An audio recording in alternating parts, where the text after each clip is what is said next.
Hey, what's going on, guys? Welcome to the channel. At UFC Vegas 78, Vicente Luque versus Rafael dos Anjos. We saw some horrible performances. We saw some outright embarrassing performances, to be honest. And I'm going to give my opinion on who needs to be cut from the UFC after their performance on this fight night card. And honestly, it's a long list. I'm going to try not to make this video an hour, but I'm going to start with one honorable mention. Then I'm going to go through my list, saving last on the list for who I believe most needs to be cut from the UFC. And honestly, there was some stiff competition for that number one spot. I had to do some real thinking when I decided who was going to be number one on this list. But let's start off with my first and only honorable mention, and that is Hakeem Dawodu. Hakeem Dawodu lost to Cub Swanson on this fight card, and I know a lot of people were screaming robbery. This was not a robbery by any means. The first round could have went to Cub Swanson. It was a very close round. Third round, I thought was clearly Cub Swanson. Second round, I thought was close and competitive, but I thought Hakeem Dawodu clearly won the second round. So I thought, okay, it could go either way. It could be 29-28 for Cub Swanson. It could be 29-28 for Hakeem Dawodu. I personally scored it 1 and 2 for Dawodu and 3 for Cub Swanson. So I had it 29-28 for Dawodu, but I have no problem with the decision. But it's not just this loss. It's not just this loss. He's lost 3 out of his last 4. He's 32 years old. The UFC is still acting like he's a prospect in the featherweight division. I don't want him to be cut just yet. He's only on a 2-fight losing streak, so that's why he's an honorable mention.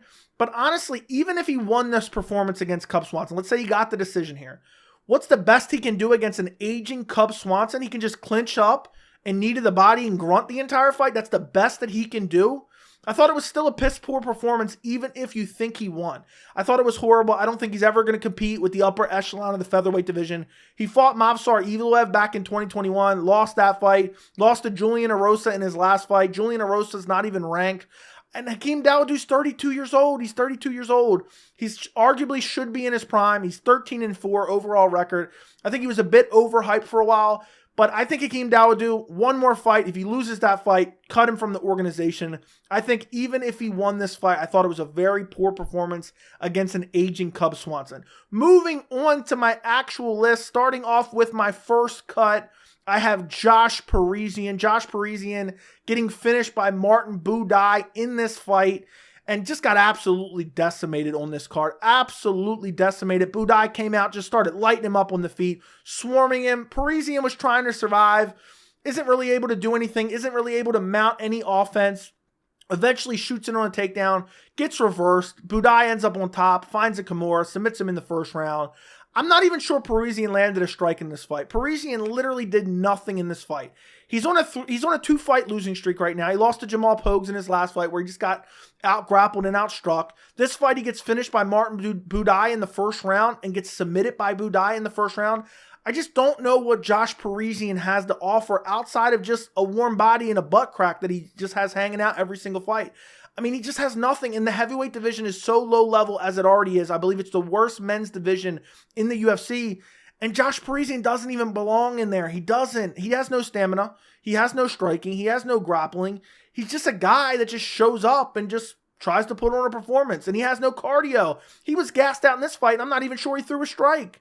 He was already tired, literally 1 minute in this fight, and I'm not even sure that he threw a strike. And I know he was getting battered and brutalized, but to lose this badly to Martin Buday, who isn't even the elite of the elite himself, and just to get absolutely destroyed and dominated and submitted via Kimura, I think it's time probably for Josh Parisian to get cut from the organization. The reason I have him on the back end of this list, he's only on a 2-fight losing streak. He has lost 3 out of his last 4. But at the same time, the heavyweight division isn't very good. So if they need some guys, basically some unranked guys to get beat up by other unranked guys to basically enter the top 15 rankings, Josh Parisian's your guy. He'll sure be there. He'll show up with his butt crack on fight night, and he'll go out there and try to fight. But I think Parisian is just super low level, bottom of the barrel UFC caliber fighter.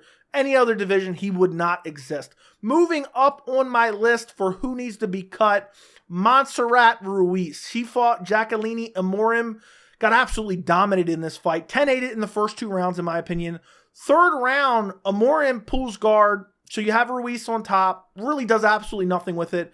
Eventually just waits to get swept with a Kimura sweep and then gets TKO'd from the full mount position.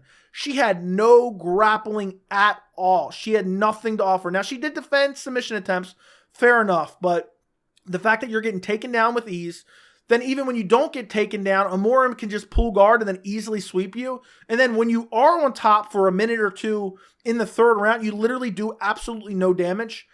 I just think she looked horrific. She looked absolutely horrific. She's on a 2-fight losing streak. Fair enough, her last fight was a loss to Amanda Lemos, who's fighting for a title. But she's 30 years old. I don't think she's that good. I don't think she really belongs. And honestly, this division is getting more and more talent rich. This women's division is actually building up to be a decent division. And I think if you just flat out can't grapple at all, I think it's time for you to be cut from the organization. I mean, she got 10-8 at 2 rounds in a row. And then in the third round, when Amorim's starting to slow down and Amorim pulls her on top of her and isn't able to sweep her right away, she literally does nothing to make her pay for it. I just think she's so low level. The grappling isn't there. The takedown defense isn't there. The BJJ isn't there. You know, she just looks kind of scary with her tattoos. That's basically all she has to offer. And I think it's time for the UFC to cut Montserrat Ruiz. Moving on to my next cut from this card, and that is Jamie Pickett. Jamie Pickett, 34 years old. 34 years old to start off. 3-fight losing streak, actually 4-fight losing streak. Lost to Josh Fremel on this card, and I actually missed most of this fight earlier because ESPN Plus cut out. I went back and rewatched it, and I really thought when I was rewatching the fight, I was thinking about cutting both of them in this video. It was a horrific fight. It was incredibly boring. It was nothing but a clinch fest, and basically Jamie Pickett just got out grappled for the majority of the fight. I think he got a takedown in the third round, gets swept. Frem ends up on top. Jamie Pickett almost got guillotined, I think, twice in the second round. It was tight. He was able to fight out of it. But Jamie Pickett's just there to get beat by up-and-coming guys, basically. 4-fight losing streak. Lost to Bo Nickal in his last fight. Got finished in the first round. I gave him some leadway because he did get kneed in the nuts, and that was unfortunate. But then the fight before that got finished by Dennis Tutalulin. Fight before that got submitted by Kyle Dawkins. Just general rule of thumb, if you're getting finished by one of the Dawkins brothers, it's probably time for you to be cut from the organization. You know, he got 3 fights since then, but he's just not good, and his grappling is horrific. He has no grappling at all. If he was to move down to welterweight, I guarantee you Wonderboy Thompson would be calling him out nonstop. That's the fight that Wonderboy would want because Jamie Pickett has no grappling, absolutely no grappling, no striking really. He just got a shot because he came off of Dana White's Contender Series essentially, you know, and that's pretty much it. That's all Jamie Pickett has been there for. Just coming off of Dana White's Contender Series, a warm body to fill some fight night cards, to fight some up-and-coming guys, to get them a little bit of hype, get Bo Nickal a little bit of experience, and that's pretty much it. That's all Jamie Pickett is. 34 years old. I think it's time for the UFC to cut Jamie Pickett on a 4-fight losing streak. Moving up on my list, my next cut on the list is Mike Breeden. He lost to Terrence McKinney on this card and got absolutely whooped by Terrence McKinney. Mike Breeden, I feel bad for him. I even feel bad throwing him on this list because he was supposed to fight originally Lando Venata on this card. Lando Venata pulls out. Terrence McKinney says, I'll step in on short notice.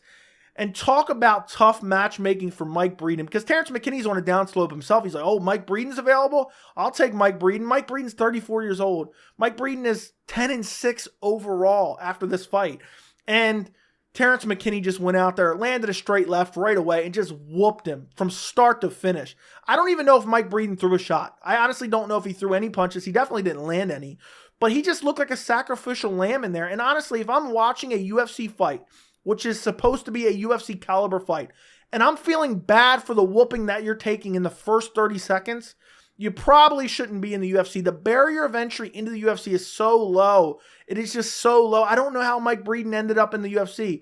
And think about it, Terrence McKinney's almost on his way out of the UFC as it stands before this fight. So think about it, Terrence McKinney isn't even like the elite of the elite, had way too much hype behind him, lost his last 2 fights, got finished in his last 2 fights. He steps in on short notice and he blows Mike Breeden out of the water, makes Mike Breeden look like he doesn't even belong in there with Terrence McKinney. So what does that say about Mike Breeden's skill set?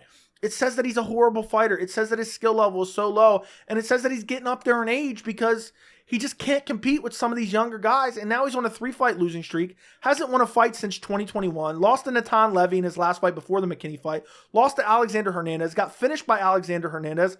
He hasn't won a fight in the UFC. He's had 3 fights in the UFC, lost every single one of them, got finished in 2 of them.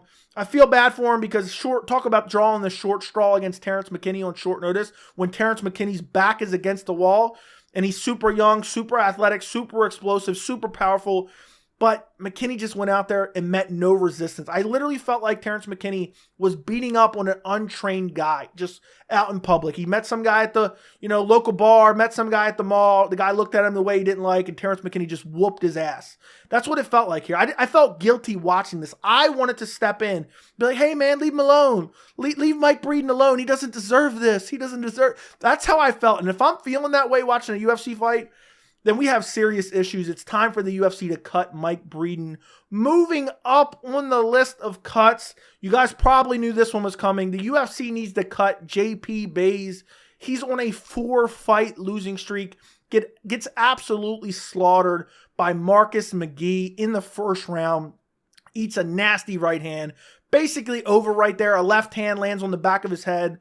He goes down on all fours. McGee doesn't even follow up because he knows he's done. And the ref finally jumps in after waiting like 5-10 seconds. Finally jumps in with no follow-up shots, thank God, because Buys gets back to his feet and starts falling all over the cage.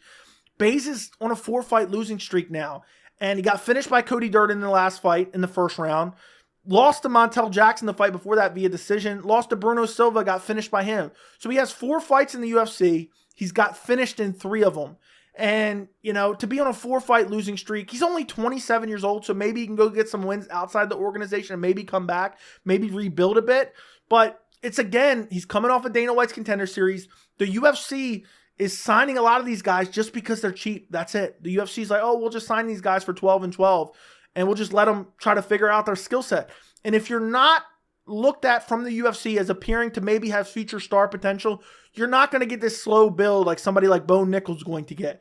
And JP Buys out there fighting guys like Marcus McGee, who's not even in the rankings, who this is his second fight in the UFC, and you're just getting blown out of the water. And maybe JP Buys thought, okay, well, flyweight's not my spot. Let me move up to bantamweight. McGee showed him that's not the case at all and absolutely destroyed him in this fight. 4-fight losing streak. Got finished in 3 of them, has never won a fight in the UFC, came off of Dana White's Contender Series in 2020. It's got to be tough. Imagine, performing in your career choice for 3 years and never having the results that you want. That's super unfortunate for JP Buys. I feel bad for him. I feel bad for all of these guys. People think, oh, you wanted to cut this guy, you want to cut that guy. I feel bad for these guys, but this is more about the barrier of entry into the UFC. And JP Buys does not belong in the UFC at this point in time, especially in a talent-rich bantamweight division. I mean, the bantamweight division, I think, is the most talented division in all the UFC. JP Buys isn't going to be able to make a leap. He isn't going to be able to become a contender. He isn't even going to be able to hang with these unranked guys. So I think it's time for the UFC to cut him. He can go to another organization. Maybe he can have more success there. Moving up on my list of who needs to be cut, my next cut is Tafon Chukwi. Tafon Chukwi loses to AJ Dobson. This was kind of a close fight. Chukwi was landing nasty leg kicks early. I thought he won the first round. I thought it was close first round. Second round, I thought Dobson landed the better shots, but it was a close second round. Third round, Dobson just out-grappled him for the majority of the third round. Dobson clearly won the third round. I thought you could make an argument that Chukwi won this fight, but he's coming down from light heavyweight. He misses weight by over 3 pounds. I think it was 3.5 pounds. And basically all he can do this entire fight was throw leg kicks. That's all he had. Couldn't land anything with his hands. Couldn't defend a takedown really. Couldn't get up when he did get taken down. He got taken down twice in this fight. And the first one, I think, was towards the tail end of the first round. So he really didn't have the opportunity to get up, but got taken down in the third round. Had nothing to offer off of his back. He's missing weight. He's on a 3-fight losing streak. Got finished by Carlos Ulberg in his last fight before this. Got finished by Azamat Murzakanov in the fight before that by flying knee. Finished in 2 out of his last 3. Lost 4 out of his last 5. Got a win over Mike Rodriguez, but what does that really mean? That means absolutely nothing. And the fact that he missed weight, I think it's time to cut him from the organization, especially when you're on a 3-fight losing streak. And I just don't know, I don't know if middleweight's his home because he was massive at light heavyweight. I thought he might miss weight coming down to middleweight. He was massive at light heavyweight, looked literally like a heavyweight at light heavyweight. He's like, oh, I'm getting KO'd here. Let me move down to middleweight. Fights AJ Dobson, I felt like, okay, he's going to have this massive size advantage, especially after he missed weight. Really has no success outside of literal leg kicks. That's the only thing he was able to land in this fight. Did nothing else. Think it's time to cut him from the organization. Can't make weight for the weight class he wants to fight in. Been KO'd at the weight class above it. Lost his last 3, lost 4 out of his last 5. It's time to cut Tafon Chukwi from the UFC. Moving up on my list of cuts, this is my second to last. And honestly, I was really debating about who I wanted to put number 1 on this list, and this was probably going to be number 1, but then I ended up switching it around. But my next cut is Chris Daukaus. Chris Daukaus. He's on a 4-fight losing streak. He's been finished in all 4 of those fights. I feel so bad for him. He finished Shamil Abdurakhimov back in September of 2021. And he was, he was still working as a cop. And he said, you know what? I'm going to quit my job as a police officer and I'm going to focus on my MMA career. That was the worst thing he could have ever done. Got brutally KO'd by Derek Lewis. Got brutally KO'd by Curtis Blades. Got brutally KO'd by Jairzinho Rozenstruik. He's like, oh, well, you know what? These guys are too big for me at heavyweight. Let me move down. Let me move down to light heavyweight. And UFC, who do you want me to fight? Oh, Khalil Roundtree. Gets brutally finished by Khalil Roundtree. Nasty straight left. And Khalil Roundtree literally... He's lucky, Chris Daukaus is lucky that Khalil Roundtree didn't land a lot of the follow-up shots because he was looking to literally kill him with follow-up shots. So I think Daukaus, to get finished brutally in your last 4 fights, I don't know where he's got to be in his head right now. He's got to really be thinking, okay, what's the next step? Because he thought maybe going down. What's he going to go down to middleweight now? He probably could go down to middleweight. It appears that he might be able to go down to middleweight, but is the UFC really going to keep him around after losing 4 fights all by stoppage? And I do feel bad for him a bit because Khalil Roundtree's an absolute killer with nasty power. Jairzinho Rozenstruik's an absolute killer with nasty power. Curtis Blades is an absolute killer with nasty power. And Derek Lewis is an absolute killer with nasty power. So the UFC hasn't really done him any favors, but I think Chris Daukaus probably needs to go back to another career. I don't want to see him take any more brain damage. I really don't want to see Chris Daukaus take any more brain damage. I don't enjoy that. When here they go, we're going to see him get KO'd again, and that's how I felt in this fight. I picked Khalil Roundtree by first round KO. I don't want to see this. I don't want to see you get KO'd fight after fight after fight. So unless the UFC is somehow going to find some miracle matchup for him where, okay, this guy has pillow punches, nothing but pillow punches. I can't even think of a guy that wouldn't KO Chris Daukaus. At this point, a tumbleweed blows the wrong way and touches Chris Daukaus' chin. He'll probably get put to sleep. At this point, if I was a criminal and Chris Daukaus was patrolling my area, I'd be very confident I could get away with any crimes. I would just punch him right on the chin. He would go to sleep. I'd run away with all my, whatever crime that I committed, I would run away free as could be. Because Chris Daukaus ain't getting you. He ain't getting you. He just has that horrible chin. He's taking so much brain damage. I wonder how much CTE is in there. I know we're not going to know ever pretty much unless they do, a diagnosis years from now after he's gone, basically, which I don't even want to think about that. I don't like to sit here and watch guys take repeated CTE and get brutalized and where their chin and their brain has taken so much damage. Just a simple touch to that chin, and their lights go off. I don't like to see that. That's a bad sign when your chin is just going away. It's just a literal off button on the dead center of Chris Daukaus' chin, and I don't have any desire to see it ever again. I hope that he can go off and, maybe he can start a business with his brother. His brother's not in the UFC either, Kyle Daukaus. Maybe they can go start a brotherly business together. I don't know what the answer is. I wish the UFC paid these guys more. I wish they had more of a backup plan. But I don't want to watch Chris Daukaus take any more damage in the UFC. I can't stomach it anymore. So I think it's time for the UFC to cut Chris Daukaus. Moving on to my number 1 cut from UFC Vegas 78. And I wonder if any of you guys guessed it, but that is Juliana Miller. This may be single-handedly the worst fighter I've ever seen in the UFC. And that's really saying something. That is really, truly saying something. She loses to Luana Santos, who's making her UFC debut, who's 5-1 overall now after this fight. And to be quite honest, Juliana Miller looked like garbage. Is she training striking with Juliana Pena? Is that what she's doing? Is she going to the school of striking from Juliana Pena? Is she working with Pena's striking coach? Her striking looks so bad. She literally looks intoxicated. Even in this fight, before she was hurt, she's just throwing wild winging shots. Looks horrific. Then she clinches up. They break out of the clinch. Luana Santos hurts her badly. And then basically, Miller's just falling all over the cage and just throwing, and she's super uncoordinated. And eventually, Luana Santos just tracks her down and is just swarming her with big shots and lighting her up on the feet. And I just feel like Juliana Miller had nothing to offer. And she's 3-2 overall, or she's 3-3 now. So I guess Luana Santos' record was 5-1 before this fight. So I guess she's 6-1 now. I might be mistaken. But she's on a 2-fight losing streak for Juliana Miller. Lost to Veronica Hardy coming off a 3-year layoff, I think it was. Got dominated by Veronica Hardy. Now gets dominated in first round TKO'd by Luana Santos. I don't want to watch it anymore. I don't want to watch. I wouldn't pick Juliana Miller in a fight on the street against your average citizen. I wouldn't pick her. No way. Absolutely not. I would not pick her against an untrained girl who is the same size as Juliana Miller. That is how bad she is. She is that horrific. And I think she's the worst Ultimate Fighter winner of all time. I cannot think of a worse Ultimate Fighter winner. And the reason she is number one is because she really truly emphasizes the barrier of entry in the UFC over the past 5 to 6 years. If you've been watching this sport, and in particular the UFC closely over the last 5 to 10 years, you have seen this steep drop off in the level of skill that is able to enter the UFC. Juliana Miller, I don't even think she should be an amateur fighter. I don't even think she should be fighting amateurly. I mean, she looks horrible. She literally strikes like she has some type of physical disability. And I just can't watch it anymore. It's so ugly. Like when I watch Juliana Miller fight, the only thing that truly comes to mind is ew. That's literally the only thing that comes to mind. She looks uncoordinated. And I know, okay, she's going out there and she's trying to perform. She's trying to do her best. She's training. I'm not sure she's training, to be honest.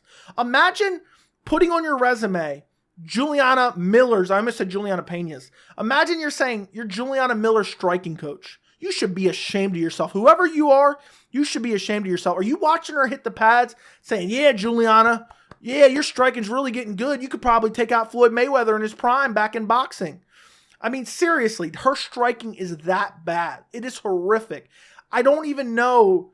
I'm not even sure she's training striking. I'm not even sure. I want to know who her striking coach is. It's really, really bad. It looked horrible against Santos. It looked horrible against Hardy. She just looks drunk out there. She literally looks drunk out there. She looks like she's falling all over the place. She's super sloppy. She looks like she's never thrown a punch in her entire life. And I just really think she really is the epitome of the low barrier of entry into the UFC. She does not belong fighting in the UFC. It literally waters down the product. It waters down the product, and that's why she was number one on the list. She needs to be cut from the organization. Now, just quickly to go through this list and tell you who do I think the UFC cuts, who do I think they don't cut. I don't think they cut Juliana Miller just because she's the Ultimate Fighter winner. I think they'll give her one more fight. I think they cut Chris Daukaus. I think they're going to cut Tafon Chukwi. I think they're going to cut JP Bays. I think they're going to cut Mike Breeden. I think they're going to cut Jamie Pickett. I think they'll probably give Montserrat Ruiz one more chance. I think they might hang on to Josh Parisian just in case. They need him to fill another spot on the card against another heavyweight and show off his butt crack. And then also Hakeem Dawodu was an honorable mention. I don't think they're going to cut Hakeem Dawodu at all. So there's the answer of who I think needs to be cut. There's the answer of who I think the UFC actually will cut. We'll see how that holds up over time. Because, I mean, this was a mess of a card. This was an absolute mess of a card. There were so many poor performances. Let me know if I missed anyone on this list, because usually I don't try to get everyone, but this seems like I got everyone. I think, what was this, 8 people on this list? Yeah, it was 8 people on this list. Let me know if I missed anyone who should be cut from UFC Vegas 78. Let me know if you think I'm off on any of these, that one of these fighters, 2 of these fighters should definitely get another chance in the UFC. Don't forget to like the video. Don't forget to subscribe to the channel. And thank you so much for watching.